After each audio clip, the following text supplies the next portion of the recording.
দেখেছো কখনো? এমন এক দৈত্য যার অলসতা দেখে সূর্যও হাত তুলে বলে, ধুর, থাক। গ্রামের সবাই জানতো ঘুমনাথ শুধু খায় আর ঘুমায়।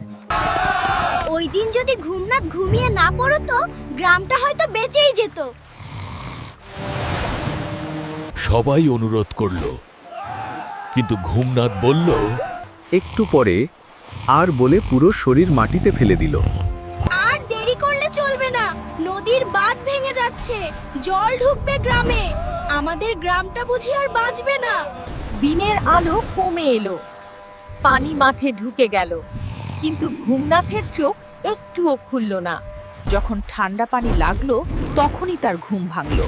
গ্রামবাসী চিৎকার করলো, বাঁধ ভেঙে গেছে। ঘুমনাথ বুঝল এভাবে চললে গ্রাম ডুবে যাবে। আজ সে কাজ করবেই করবে। প্রথমবার ঘুমনাথ পরিশ্রম করতে লাগলো। গ্রামবাসীরা তাকে উৎসাহ দিল। বাঁধ শক্ত হলো, পানি কোমল, সবাই চিৎকার করলো। দৈত্য আমাদের বাঁচিয়েছে। সেদিন থেকে ঘুমনাথ বদলে গেল। এখন আর বলে না, একটু পরে